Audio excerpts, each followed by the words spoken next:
एक बार फिर से स्वागत है आप सभी का मेरे YouTube channel Prince computer institute में। और आज की वीडियो में हम पढ़ने वाले हैं फंडामेंटल ऑफ कंप्यूटर और कंप्यूटर से रिलेटेड हम बहुत सारे चीज़ों को यहाँ पे क्लियर करेंगे। तो चलिए बिना देर के हुए हम शुरुआत करते हैं और अपने टॉपिक की तरफ आते हैं।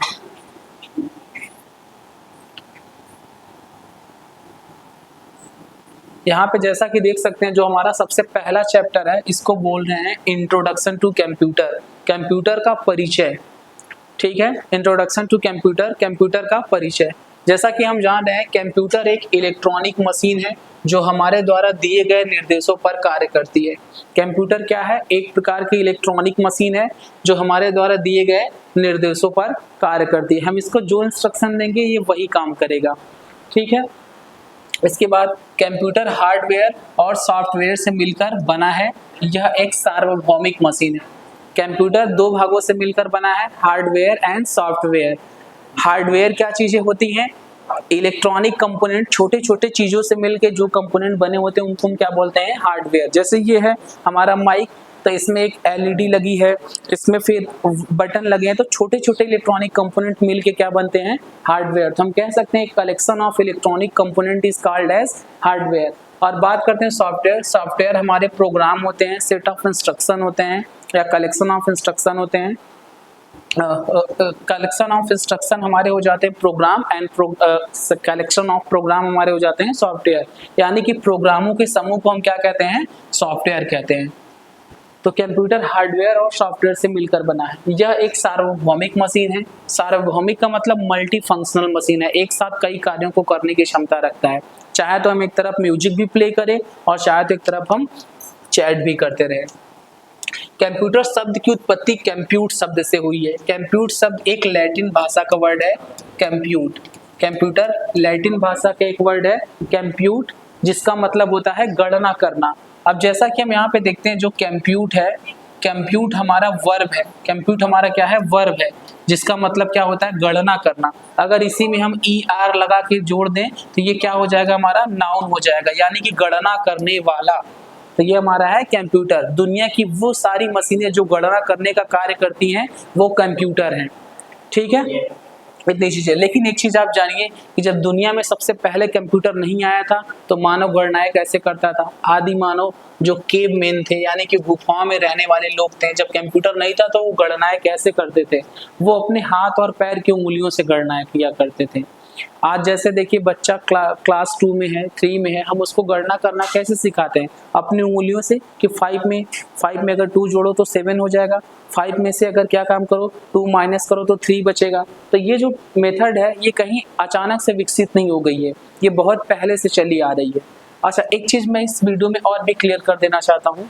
जैसे मैंने कहा कि कंप्यूटर एक इलेक्ट्रॉनिक मशीन है, तो कई लोग बच्चे इसमें ये ज़्यादा कन्फ्यूज है कि इलेक्ट्रॉनिक और इलेक्ट्रिकल में डिफरेंस क्या है सर। कि कई सारे कहते हैं ये इलेक्ट्रॉनिक मशीन क्यों है, इलेक्ट्रिकल मशीन क्यों नहीं है। तो इन चीज़ों को आप समझ लीजिए।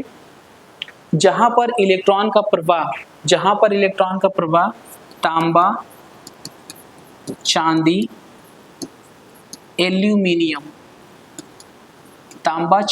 एल्यूमिनियम से होकर गुजरेगा, ऐसे डिवाइस को हम इलेक्ट्रिकल डिवाइस कहेंगे। ऐसे डिवाइस को हम क्या कहेंगे? Electrical device. जैसे अगर इन फैन को देखें तो एक फैन यहाँ पे हमारे पास वीडियो में नहीं आ रही होगी, तो यहाँ पे तांबे की बाइंडिंग है, तो ये क्या है? एक इलेक्ट्रिकल डिवाइस है। टुल्लू मोटर पंप है जिससे पानी चढ़ाया जाता है, वो भी पूरी तांबे की बाइंडिंग है, तो कौन सी डिवाइस है? इलेक्ट्रिकल है। रूम हीटर कौन सा डिवाइस है? इलेक्ट्रिकल है। अब बात करते हैं इलेक्ट्रॉनिक डिवाइस क्या होती है।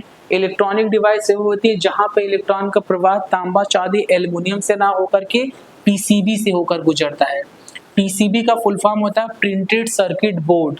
प्रिंटेड सर्किट बोर्ड एक ऐसा बोर्ड जिसपे सारी चीजें प्रिंट हो और उस पे सारे कैपेसिटर, ट्रांजिस्टर सब बैठाए जाते हैं।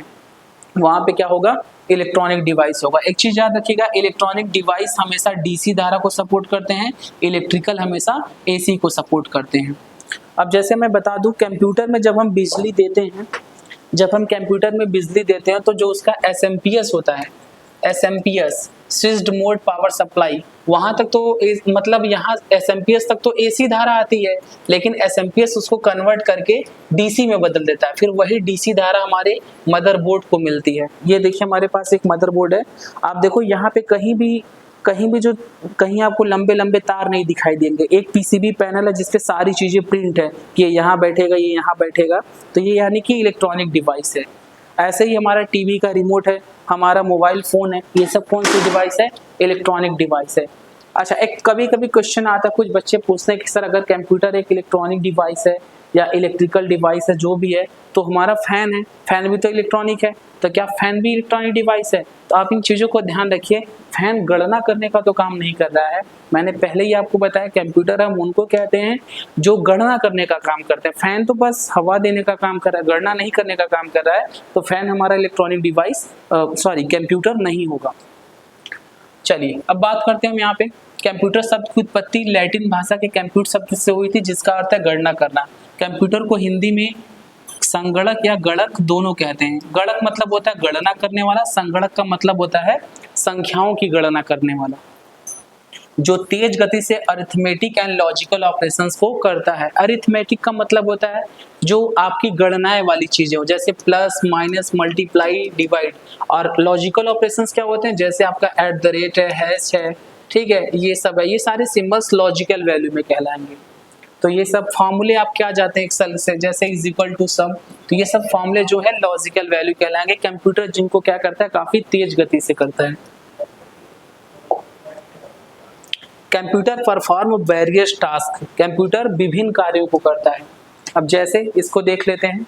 सबसे पहला क्या है? यह इनपुट के रूप में डेटा या इंस्ट्रक्शन को एक्सेप्ट करता है।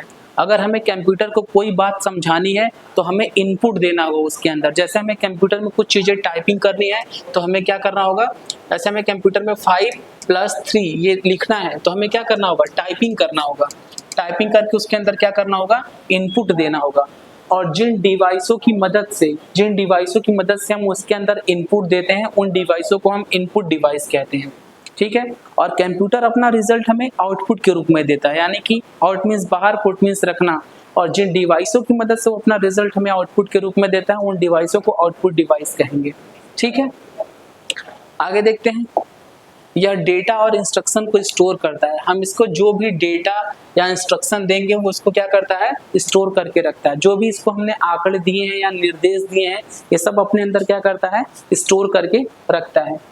यह इंस्ट्रक्शन के अनुसार डेटा को प्रोसेस्ड करता है, यानी कि हम जो भी इसको इंस्ट्रक्शन देंगे हमारे डेटा को उसी अकॉर्डिंग ये प्रोसेस्ड करेगा। जैसे अगर हमने लिख दिया कि 5 × 3, तो ये इसका आंसर 15 लाएगा, ना कि 8 लाएगा। तो हमारा जो ये प्रोसेसिंग का काम करता है, ये हमारे दिए गए निर्देशों के हिसाब से ही करेगा। आगे बढ़ते हैं। अब देखिए, यह कंप्यूटर के अंदर होने वाले सभी ऑपरेशंस को कंट्रोल करता है, यानी कि अपने अंदर होने वाले सभी ऑपरेशंस को क्या करता है? कंट्रोल करता है। जैसे अगर हम कोई एक सॉन्ग सर्च कर रहे हैं और सॉन्ग को मंगा रहे हैं, तो ये जान रहा है कि ये चीज़ें हमको किसको देनी है? स्पीकर को देनी है, तो ये ले जाके किसको दे देगा? स्पीकर को दे देगा। अगर हम कोई प्रिंटिंग का मैटर मंगा रहे हैं तो ये ले जाके किसको दे देगा? प्रिंटर को दे देगा। यानी कि अपने अंदर जितने भी ऑपरेशंस हो रहे हैं सबको ये क्या करता है? कंट्रोल करने का काम करता है। अब आगे बात करते हैं। यह आउटपुट के रूप में रिजल्ट देता है। आउट मतलब बाहर, पुट मीन्स रखना। मैंने पहले ही चीज़ों को बताया था, आउटपुट के रूप में रिजल्ट देता है। और जिन डिवाइसों की मदद से ये रिजल्ट देता है, उन डिवाइसों को हम आउटपुट डिवाइस कहते हैं। जैसे स्पीकर, स्पीकर हमारा क्या है? आवाज़ हमें बाहर दे रहा है, तो ये क्या है? आउटपुट डिवाइस है। ऐसे ही प्रिंटर हमको बाहर दे रहा है उसका फोटोकॉपी, तो ये ऐसे मॉनिटर हमको यहाँ पे क्या है कि बाहर दिखाई दे रहा है, तो ये सब क्या है? Output device. चलिए आगे देख लेते हैं। अब हम जानते हैं कि कंप्यूटर के टर्म क्या है। आगे बढ़ने से पहले मैं बता दूं, ये बहुत ही इंपॉर्टेंट चीज़ है और ये कई बार पूछा जाता है, तो लोग इसमें कंफ्यूज होते हैं, लेकिन आप ध्यान दीजिएगा इन चीज़ों को। सबसे पहले हम बात करते हैं डेटा क्या है। डेटा एक प्लूरल शब्द है। डेटा एक प्लूरल शब्द है, इसका सिंगुलर डेटम हो जाएगा। डेटा मीन्स होता है आंकड़े। डेटा मीन्स क्या होता है? आंकड़े। अब यहाँ पे कह रहा है रॉ फैक्ट एंड फिगर जिन्हें प्रोसेस्ड करने की आवश्यकता है, यानी कि कच्चा माल जिनको प्रोसेस्ड करने की आवश्यकता है, जिसको पढ़ के समझा नहीं जा सकता है कि क्या चीजें हैं, उनको हम क्या कहेंगे? डेटा कहेंगे। अब जो आपकी डेटा है, डेटा क से ग तक हो सकती है, ए से जेड तक हो सकती है, 0 से 9 तक हो सकती है, मतलब किसी भी फॉर्म में हमारी डेटा हो सकती है, लेकिन हम इसको हम पढ़ के नहीं समझ सकते हैं, उनको हम क्या बोलेंगे? डेटा। चलिए आगे बात करते हैं। अब यहाँ पे दिया है इंफॉर्मेशन, मीनिंगफुल डेटा जो प्रोसेस्ड यानी कि प्रोसेसिंग किया गया और ऑर्गेनाइज्ड मतलब संगठित हो, जिसे पढ़ के समझा जा सकता है, उसको हम क्या बोलेंगे, इंफॉर्मेशन यानी कि सूचना। अब एग्जांपल देखिए इन दोनों में क्या फर्क है, इसको समझिए। मीनिंगफुल डेटा जिसे पढ़ के समझा जा सकता है वो इंफॉर्मेशन है। ऐसा डेटा जो पढ़ के नहीं समझा जा सकता, जिसको प्रोसेस करने की आवश्यकता है, उसको हम क्या कहेंगे, डेटा कहेंगे। जैसे हमने एक यहाँ पे नंबर लिख दिया, जैसे 222-002, इसको पढ़ के समझा जा सकता है कि किसी एरिया का पिन कोड है, किसी एरिया का क्या है, पिन कोड है, तो ये हमारे लिए क्या हो जाएगा, इंफॉर्मेशन हो जाएगा, ये हमारे लिए इंफॉर्मेशन हो जाएगा।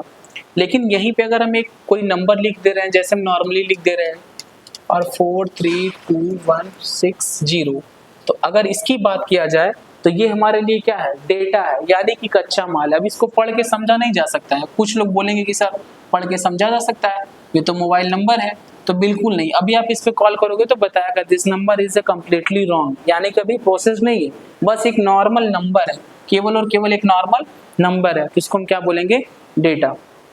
एक और एग्जांपल देख लो, जैसे हम यहाँ पे कुछ डेटा लिख दे रहे हैं ACPTM, अब इसको पढ़ के समझा जा सकता है ये क्या चीज है, नहीं, इसका कोई ना कोई मतलब निकल रहा है, कुछ भी नहीं निकल रहा है। लेकिन अगर इसको सीक्वेंस में हम रख दे, जैसे MAT, तो मैट मीन्स चटाई होता है, ठीक है, तो कहीं इसका मतलब निकल रहा है, तो ये क्या है, इंफॉर्मेशन, ये क्या है, डेटा।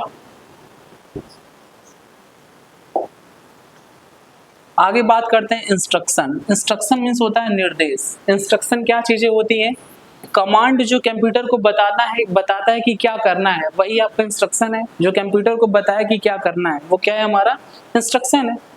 प्रोसेसिंग, प्रोसेसिंग क्या चीजें होती हैं, डेटा पर ऑर्डर में किए गए वर्क को प्रोसेसिंग कहते हैं। जैसे मैंने एक नॉर्मल डेटा कोई ले लिया, यहाँ पे 5 डेटा ले लिया प्लस 3 ले लिया, अब इसको मैंने क्या किया, इसको डेटा पे जो हमने अपने काम को ऑर्डर कर दिया कि इसको तुम जोड़ो, अब जोड़ने में जितना समय लगाएगा ना तो तक ये कंप्यूटर ऐसे गोला गोला घूमता रहेगा, उसी क्रिया को हम बोलते हैं प्रोसेसिंग, जो कि डेटा को इंफॉर्मेशन में कन्वर्ट करने का काम करता है। जब इंफॉर्मेशन में कन्वर्ट करेगा तो आंसर क्या आ जाएगा, 8 आ जाएगा, ठीक है। आगे बात करते हैं हार्डवेयर। हार्डवेयर क्या होते हैं, मैंने पहले भी बताया था कि कंप्यूटर के फिजिकल कंपोनेंट जिनको हम छू सकते हैं या फिजिकल कंपोनेंट जिसको हम छू सकते हैं वो सब क्या होते हैं, हमारे हार्डवेयर होते हैं। अब बात करते हैं प्रोग्राम क्या है। प्रोग्राम क्या होता है, प्रोग्राम एक प्रकार का निर्देशों का समूह होता है, यानी कि सेट ऑफ इंस्ट्रक्शन क्या होता है, प्रोग्राम होता है, जो कंप्यूटर को सीक्वेंशियल या नॉन सीक्वेंशियल ऑर्डर में बताता है कि उसको क्या करना है। जैसे अगर हमें कंप्यूटर से म्यूजिक प्ले करवानी है या कंप्यूटर में हमें कोई गेम खेलना है, तो हमें क्या करना होगा, सबसे पहले प्रोग्रामिंग करवानी होगी, और उस प्रोग्राम में हम अपने इंस्ट्रक्शन को देंगे कि अगर हम पॉज बटन को दबाएं तो बाइक रुक जाए, प्ले बटन को दबाएं तो बाइक चलने लगे, एस्केलेटर बटन को दबाएं तो बाइक तेज चलने लगे। ये जो छोटे छोटे निर्देश हैं उन निर्देशों को मिला के एक बनाएंगे प्रोग्राम, ठीक है। तो एक collection of instruction is called as program, जो कंप्यूटर को सीक्वेंशियल या नॉन सीक्वेंशियल ऑर्डर में बताता है कि उसको क्या करना है।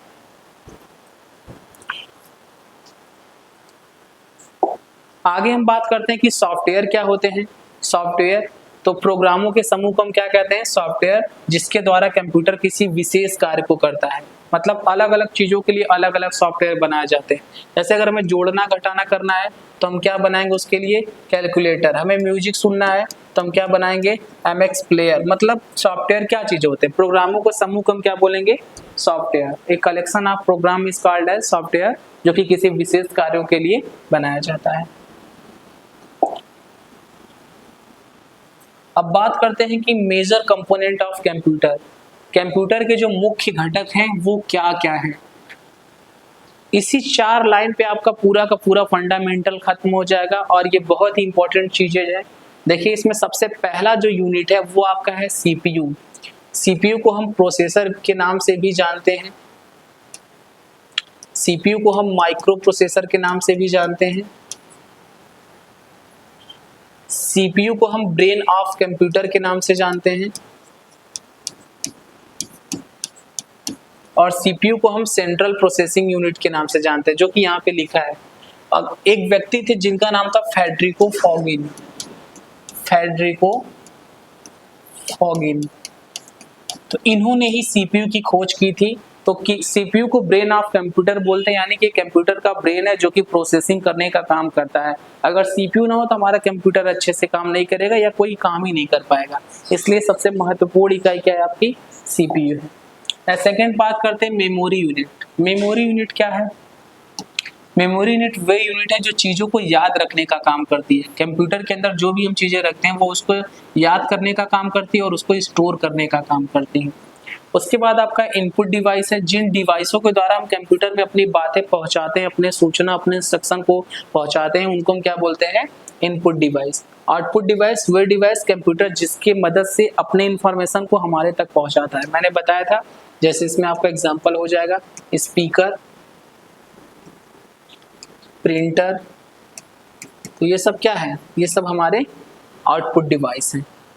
अब यहाँ पे देखिए एक सीपीयू काम कैसे करता है, उसका यहाँ पे ब्लॉक डायग्राम बना है। इन चीज़ों को आप देखिएगा कैसे है। तो देखो सबसे पहले जो सीपीयू का ब्लॉक डायग्राम है, अगर हम कंप्यूटर के अंदर कोई इनपुट देते हैं तो ये सबसे पहले यहाँ से ले जाके क्या कर रहा है, मेमोरी को दे रहा है कि भाई तुम याद रखो कि सामने वाला क्या चीज़ मांगा है। उसके बाद मेमोरी उसको कंट्रोल करती है कि क्या चीज़ मांगा है, कंट्रोल यूनिट को भेजती है। अब कंट्रोल यूनिट भेजेगा एलयू को कि जरा चेक करो कोई मैथमेटिक वाली चीज़ें है क्या, मैथमेटिक या लॉजिकल वैल्यू कोई है तो चेक करो। अगर लॉजिकल वैल्यू होगा तो ये सॉल्व करेगा, नहीं तो ये दे देगा सेकेंडरी स्टोरेज डिवाइस को। अब सेकेंडरी स्टोरेज डिवाइस एलयू तो पहले यहाँ से चेक हो चुका, यहाँ तो जाएगा नहीं, फिर ये जाएगा कंट्रोल यूनिट और कंट्रोल यूनिट के बाद ये सीधा आउटपुट रिजल्ट दे देगा। एक सीपीयू हमारी ऐसे काम करती है। आप इस ब्लॉक डायग्राम को समझ लीजिएगा एक बार, आप इसका स्नैप ले सकते हैं। अब आगे हम बात करते हैं सीपीयू के बारे में कि सीपीयू का फुल फॉर्म क्या है। सीपीयू का फुल फॉर्म हमारा है सेंट्रल प्रोसेसिंग यूनिट। यहाँ पे लिखा भी है, सीपीयू का पूरा नाम सेंट्रल प्रोसेसिंग यूनिट है। यह कंप्यूटर का दिमाग होता है। सीपीयू का काम निर्देशों अथवा प्रोग्रामों को एग्जीक्यूट करना है। जो भी हम इसको निर्देश देंगे या इंस्ट्रक्शन देंगे, ये उसका क्या करता है, एग्जीक्यूट करता है, यानी कि उसका क्या करता है, पालन करता है, उसका पालन करता है।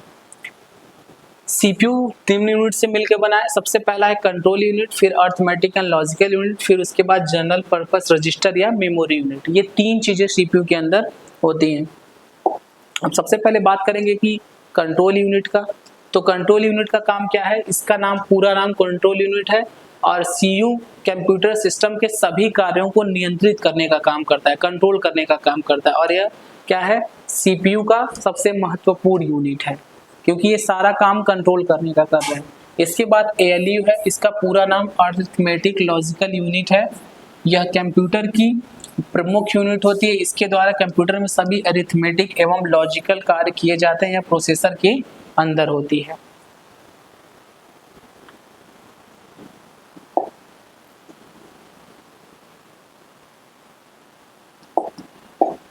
अब आगे बात करते हैं जनरल पर्पस रजिस्टर या मेमोरी यूनिट। यह सीपीयू का ही एक हिस्सा होता है जो प्रोसेसिंग के समय डेटा को स्टोर करता है।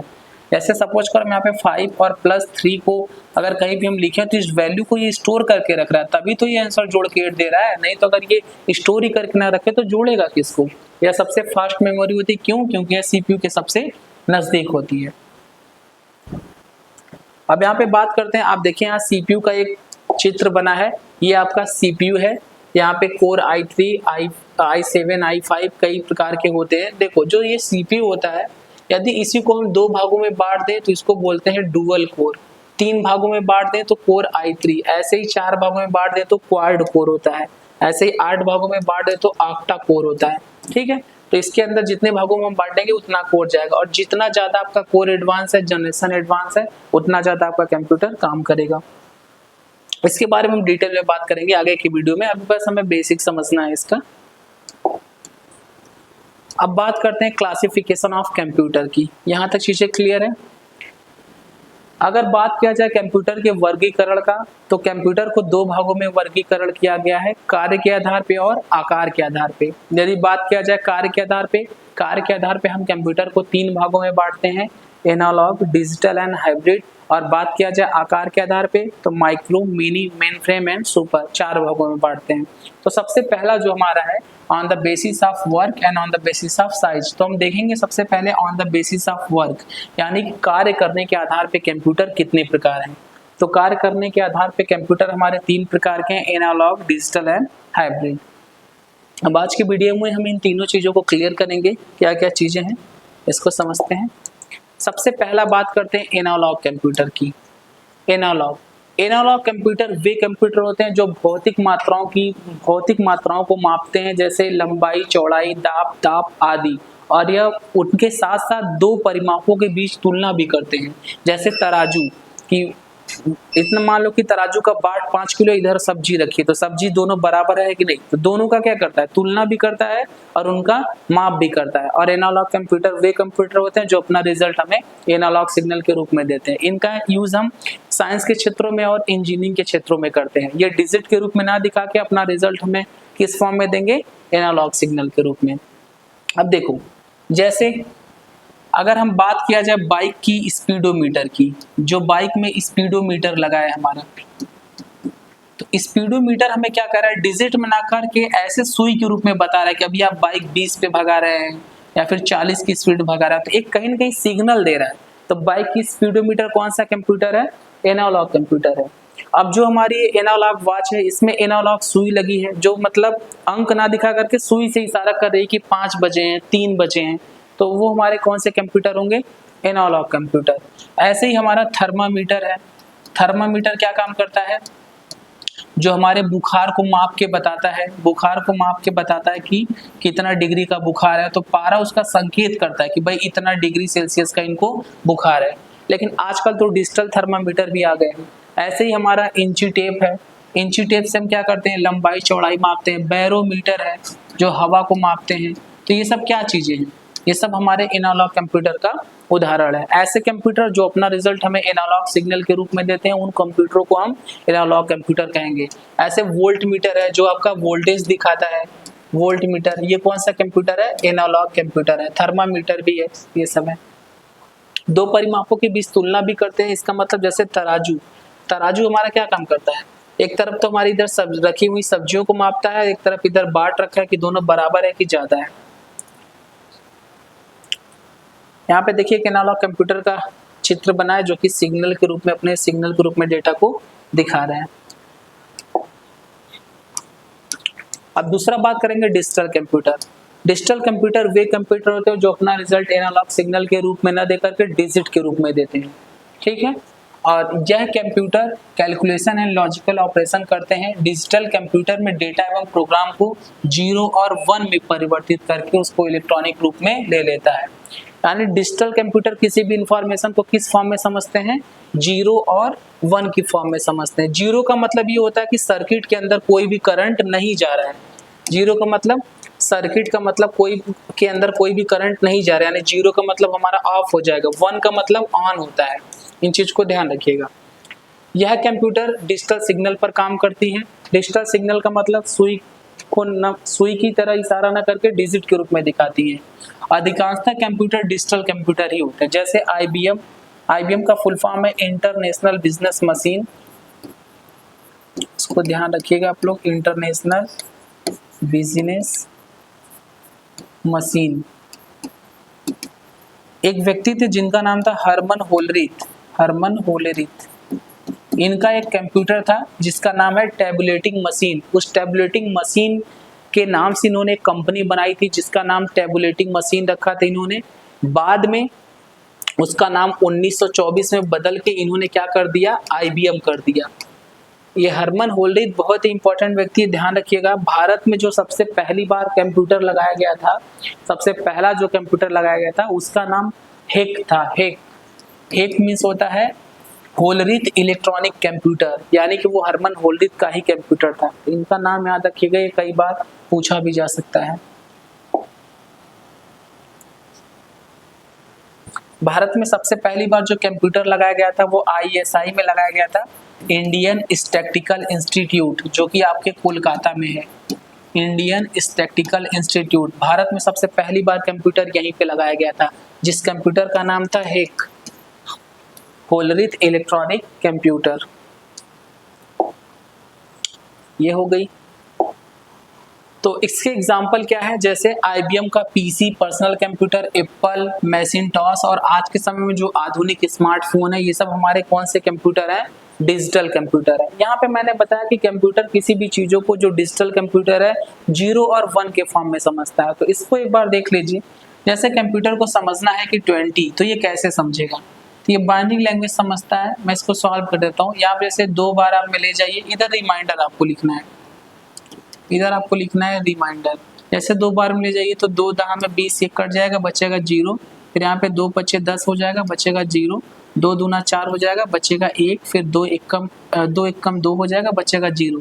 तो हम यहाँ से लिखेंगे, तो इसका आंसर आएगा 1 0 1 0 0। यदि कंप्यूटर को 20 समझना हो तो क्या समझेगा, 1 0 1 0 0। यहाँ तक बातें क्लियर है। ये देखिए डिजिटल कंप्यूटर का उदाहरण है। आज के समय में जो हम डिजिटल वॉच लगाते हैं वो भी डिजिटल कंप्यूटर है, हमारे मोबाइल फ़ोन डिजिटल कंप्यूटर है, थर्मामीटर जो डिजिटल आ रहा है वो भी हमारा डिजिटल कंप्यूटर है। वो सभी कंप्यूटर जो अपना रिजल्ट हमें डिजिट के रूप में देते हैं, डिजिटल कंप्यूटर कहलाते हैं। अब एक लास्ट है, इसी को आपको देखना है। अब बात करते हैं कि हाइब्रिड कंप्यूटर। हाइब्रिड कंप्यूटर क्या होते हैं? हाइब्रिड कंप्यूटर वे कंप्यूटर होते हैं जो एनालॉग डिजिटल दोनों का काम करते हैं। जैसे आप पेट्रोल पंप पे देख लो, एक तरफ तो मूल्य की गणना भी कर रहे हैं और दूसरी तरफ वो क्या काम कर रहे हैं कि पेट्रोल को माप भी रहे हैं। ऐसे ये देखो एक हाइब्रिड कंप्यूटर का उदाहरण। कैसे? एक तो यहाँ पे देखिए एनालॉग सिग्नल के रूप में भी रिजल्ट को दिखा रहा है, सुई के रूप में भी संकेत कर रहा है। दूसरा यहाँ पे आप देखो डिजिट भी दिखा रहा है, डिजिटल भी दिखा रहा है, यानी कि दोनों काम कर रहा है। तो कौन सा कंप्यूटर है? Hybrid computer. जैसे आपकी ईसीजी मशीन है हॉस्पिटल में, इलेक्ट्रोकार्डियोग्राम मशीन जो हृदय की क्या करती है, एक तरफ तो गति भी मापती है, दूसरी तरफ उसका वो भी बता रही है कि कितना उसकी हार्ट बीट चल रही है, डिजिट भी बता रही है और सिग्नल के रूप में भी दिखा रही है मरीज की धड़कन को। तो ईसीजी मशीन कौन सा कंप्यूटर है? हाइब्रिड कंप्यूटर है। तो आगे हमने आज की वीडियो में यहाँ तक चीज़ें क्लियर की हैं। उम्मीद है कि आपको चीज़ें समझ में आई होंगी कि कंप्यूटर क्या है, कंप्यूटर के टर्म्स एंड टर्म्स क्या हैं और कंप्यूटर को कितने भागों में बांटा गया है। तो आज की वीडियो में हमने समझा कि कंप्यूटर को 2 भागों में वर्गीकरण किया गया है, on the basis of work and on the basis of size. And on the basis of work में 3 कंप्यूटर है, एनालॉग, डिजिटल और हाइब्रिड। और आज की वीडियो में हमने यहाँ तक चर्चा की है। अगर इसके अतिरिक्त कोई भी आपके मन में क्वेश्चन बनता है तो आप कमेंट करके हमसे पूछ सकते हैं। आज के लिए इतना ही, मिलते हैं अगले वीडियो में। धन्यवाद।